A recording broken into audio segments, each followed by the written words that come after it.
Welcome to the Navy SEAL Mindset. I am your host, William Branum, and this is episode 030. This is 30 episodes of the Navy SEAL Mindset, and I'm going to be honest with you. I'm a little disappointed in myself. I'm not a little disappointed in myself. I'm very disappointed in myself that we're only 30 episodes in, and I started this in 2023. So basically what that means is all of 2024, I put very little to minimal effort into this show, and that sucks. That sucks for me. That sucks for you. I mean, I've been on over 600 of other people's podcasts, and I've only done, this is number 30 of my very own podcast. So my priorities were in the wrong place. And this also is going to talk about something that I was also planning on talking about on this episode of the Navy SEAL Mindset, and that is something about resilience. And one of my coaching clients brought this subject up to me this week. So let's dive in. So I was talking to one of my coaching clients, and extreme high performer. He's in the finance industry, and that's pretty much all I can tell you about him, because there's a client confidentiality sort of agreement that goes on there, because I wouldn't want anything that we talked about him specifically to kind of get out into the world. But I'm going to share some things, generically, because the things that he struggles with are things that I have and still occasionally struggle with. So I was talking to my client, and he shared with me back in December that sort of the way he operates is he runs 100 miles an hour from January to the 1st of December, and then he pretty much crashes the entire 12th month of the year.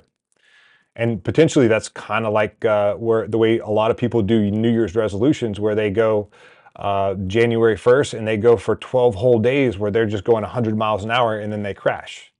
I personally think New Year's resolutions are stupid, but they're not completely stupid. Don't get me wrong. I don't think they're completely stupid. I think it's a fine day to reset and kind of recalibrate and start over. But if you come up with an idea and you have something that you want to accomplish, you want to achieve, you want to go, a goal that you want to just get after, don't wait till January 1st to get after it. If it's March 13th, start on March 14th. And then go and destroy whatever that thing is that you want to do, you want to get after, you want to go and accomplish. Business that you want to start, weight that you want to lose, in the kind of shape that you want to get in. I don't care what it is, whatever most people do their New Year's resolutions about. If you decide on like March 13th or October 12th that I want to achieve this goal, then start that day or start the next day. Don't wait till the January 1st to start anything. So anyway, a little bit of a little side note there about New Year's resolutions. I think they're great if you use them as just kind of a hard reset, but I don't think you should ever wait till January 1st to do that. I think it's a great day on the calendar. Makes it kind of easy to measure your progress as long as you keep going. Most people, 99% of people, don't keep anything any sort of resolution that they start on January 1st. Very, very few people, 99% of the people, they start it and they don't even make it till the end of January. So if that's you, stop doing that. And when you have a goal that you want to achieve, start today, whatever day that is for you. So today, right now that I'm recording this, is January 22nd, and it's 3:03 p.m. in the afternoon. So here we go.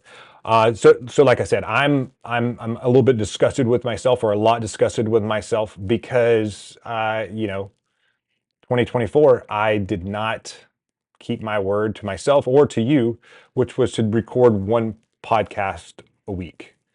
And here we are. I've only recorded, this is the 30th podcast of the Navy SEAL Mindset, and that's just not okay. So I believe I said it in the last episode that I will be delivering one episode a week for pretty much the end of time, for at least 2025. So I can catch up to that other number that I have out there of over 600 podcasts of other people's shows. Let's promote my show and other people's shows that I get on. So anyway, so let's talk about my client where he's just like, he's in like overdrive and he's just crushing life from like January through the end of November to the 1st of December. And then he gets tired, he gets sick. I think he said he was sick like 3 different times in December. He had zero motivation to do any work, zero motivation to work out or do anything else. And he, like I said, he's an extremely high performer. And, you know, he's well, he's looked up to by his peers, his subordinates, and his superiors are all looking up to him because of all the things that he does inside and outside of the finance industry. So, so he and I are working on, right now, we're working on resilience. And oftentimes resilience is not exactly what you think it is. Resilience, I wanted to make sure that I got a good definition before I came on here and just pulled a definition out of my butt. So resilience is the ability to recover quickly from setbacks and persist through challenges. Again, resilience is the ability to quickly recover from setbacks and persist through challenges. So he was not able to easily come back from those setbacks. He wasn't able to quickly recover. It took him a month.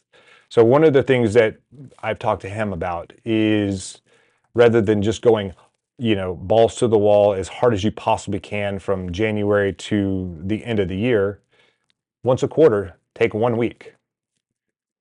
Take 1 week and just be present with yourself. And I know when I told him to be present, he was like, I don't even know what that means. And I've certainly struggled for a long time about being present, because many of the things that he struggles with are many of the things that I'll struggle with, that I struggle with. And I wrote down a handful of things that are true for me, and they're true for him, and they're true for most high performers. I only know a handful of guys and girls that work at this very high level that can just like turn it off and decompress and just be alone with themselves and not feel like they're running behind. But most people that are in this world of high performance, we all feel this way. And so, we always feel, and I'm just going to talk about me right now.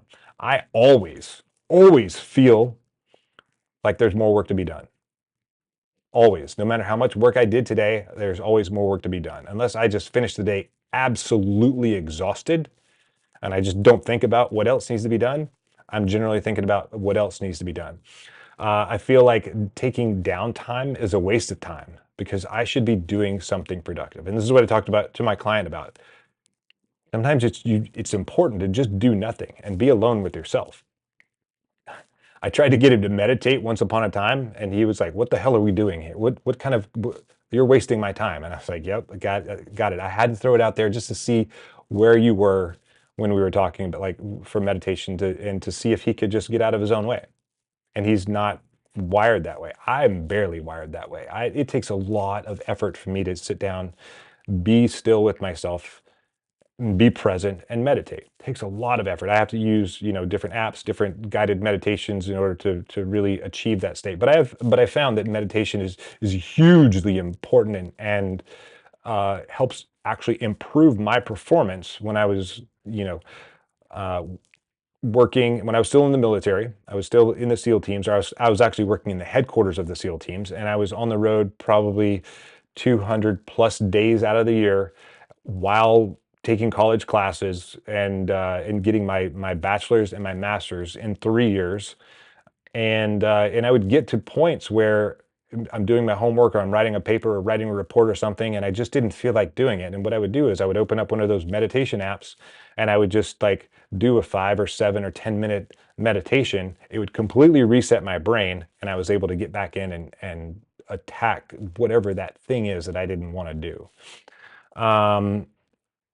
So oftentimes, almost always, I feel like if I'm taking time off, I'm not being productive. Or I guess one of the last things is, if I am taking time off for vacation or whatever, then I should be focusing on my non-work priorities. Like I should be getting after it in the gym. Okay, I work out this amount of time during the day when I'm working. Well, I'm not working right now, so I should be putting in 2 or 3x that amount of time in the gym. That is not the purpose for being present. Now there is definitely something to be said about doing really hard challenges like I like to do, Kilimanjaro, Grand Canyon, Grand Teton, whatever the thing is. The train up for those events is and doing those events helps me be more present with myself. But they also break me down physically and oftentimes emotionally. So you need to have another downtime where you're just alone with yourself, with your thoughts, or the people that you love. And there's sort of this inertia that I believe happens. The inertia oftentimes for me is like, okay, I haven't done that for a while, or I'll just use maybe like working out. Maybe I've taken some time off or I haven't run for a while because I hate running, I hate swimming. And for me to get back into that mode of doing those types of exercises, it's a lot of effort, it's a lot of work, it's just a lot of like energy that has to go into it just to get the ball rolling, just to start moving me down the road, just to get in the water, to start swimming, just to put my freaking running shoes on, to walk outside, to go for a run, a very short run. There's a lot of inertia that's there. It takes a lot of effort to start moving forward. Once I start going and I start getting into the groove of whatever it is, doesn't matter if it's something at work, if it's a speech I haven't given for a long time, then I'm like, I have to go back and relearn this and figure out all the places where I need to deliver it.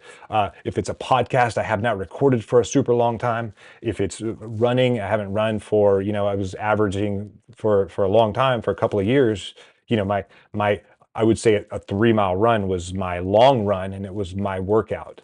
And then when I started training for the Grand Canyon, 5 miles was my average, was really my short run.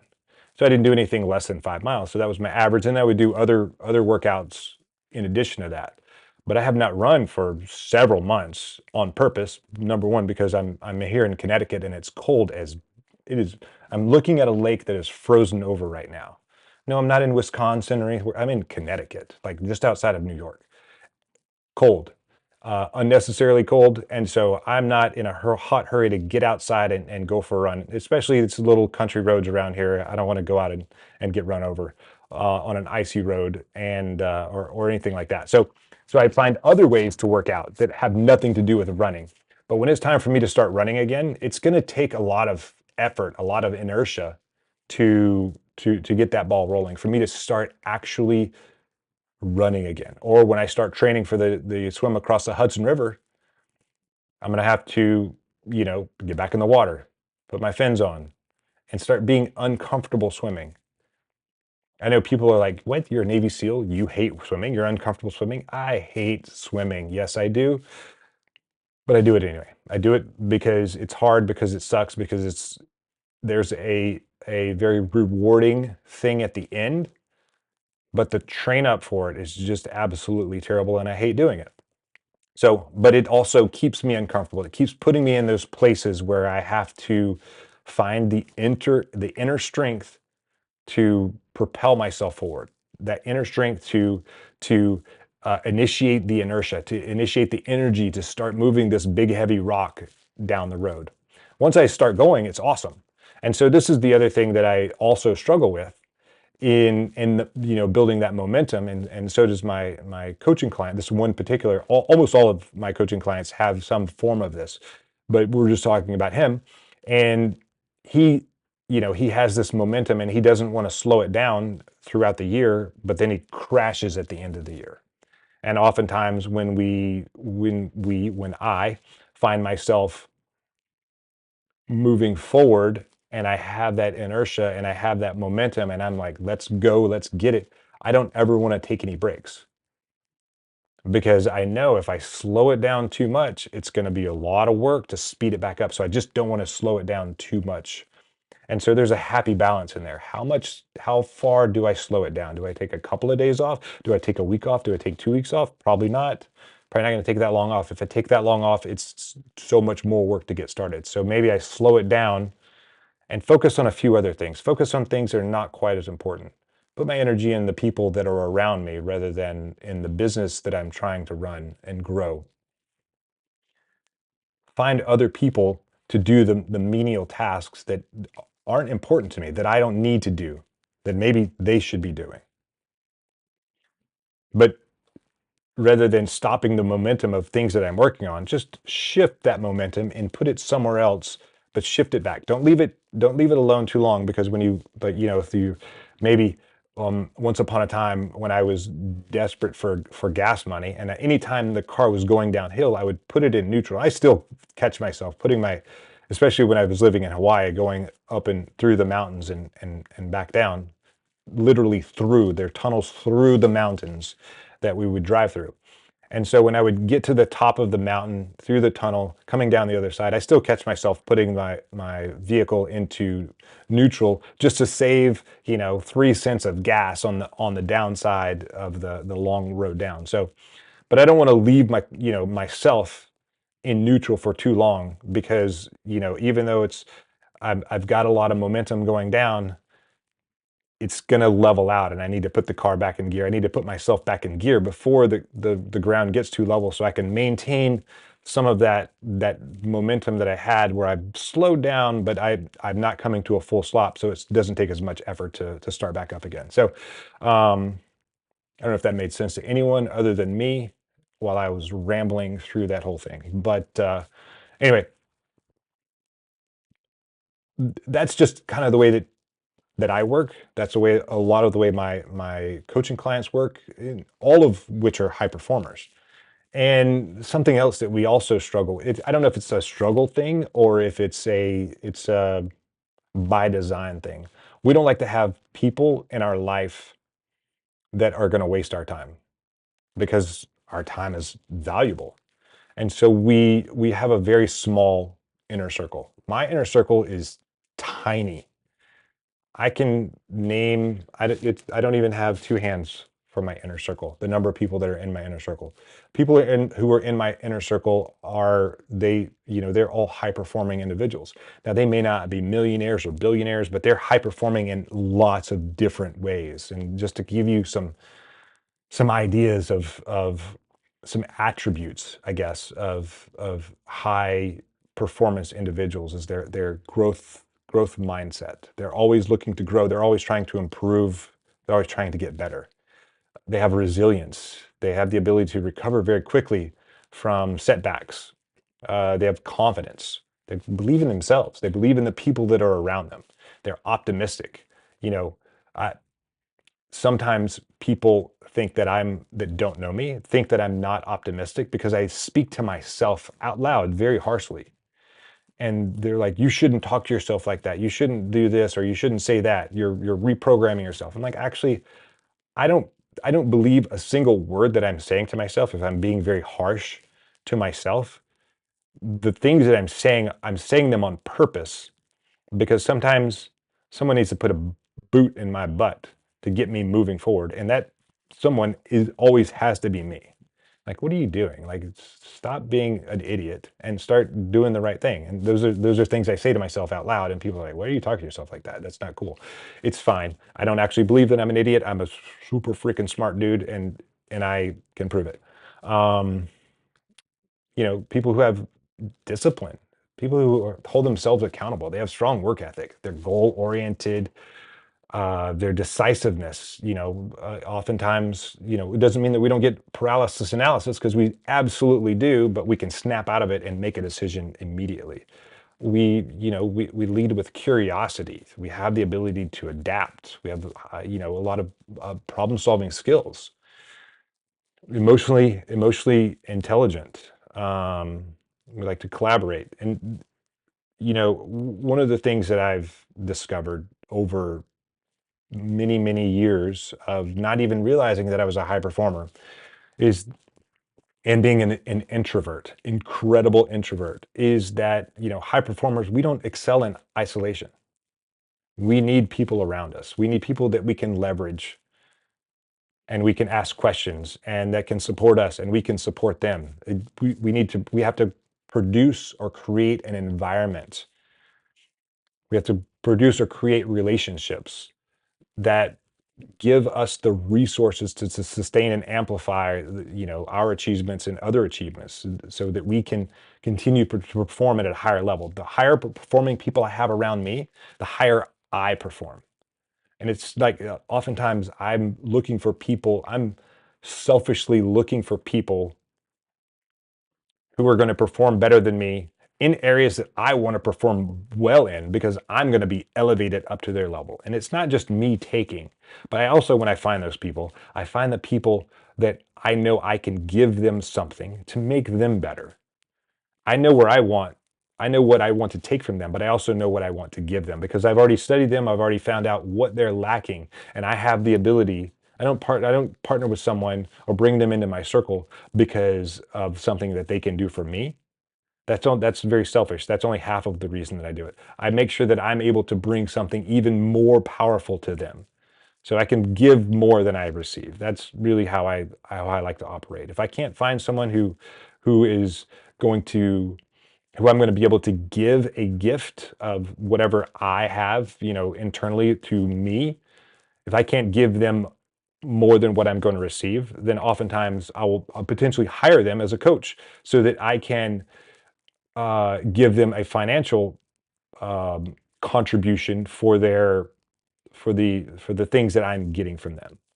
And so I've spent well in the six figures on coaching, because that's how important it is to be able to go and find someone who's really good at what you want to do, or can elevate you at a high level to collapse time for you.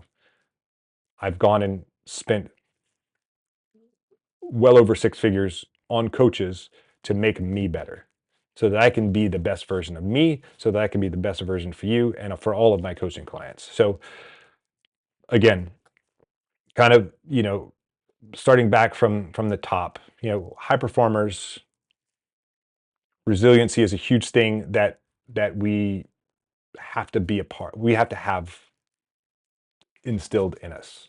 Resiliency is gigantic, and it is the thing that separates us from, the mediocre crowd. Like, most of society is mediocre, and if you look around, most people don't want to be held to a higher standard. They enjoy being mediocre. They're happy to just scroll their phones and social media, and doom scrolling. I've heard it called doom scrolling. I hate doom scrolling. If I scroll more than 5 or 6 times, I already feel like I'm wasting my time. So I'll look for things that are impactful to me, and if I don't see it very quickly, I'm off the phone. I'm off the app. I'm off to something else, going to creating content. So anyway, hope you guys enjoyed this episode of the Navy SEAL Mindset, really talking about being a high performer, having resilience, keeping a small circle. And again, this is episode 030. I have an event called the SEAL Leadership Challenge. If you go to sealleadershipchallenge.com, you can sign up for it. It's for individuals, it's for high performers, it's for medium performers, it's for businesses, it's for anyone who wants to improve their lives and get the most out of what they're actually doing. So I encourage you to go check out the SEAL Leadership Challenge. It will change your life, I promise you. And one of the things that you get with that is a month of free coaching with me. So again, sealleadershipchallenge.com, and look forward to seeing you in Temecula, California on February 18th. And if that one, once that one is sold out, or you're listening to this podcast later than February, my next event will be on the calendar. As soon as I plan it and schedule it out, then it'll be on the website. SEAL Leadership, SEAL, SEAL, SEALleadershipchallenge.com. Hope you guys have an awesome week. Don't forget to get naked, and I'll talk to you soon.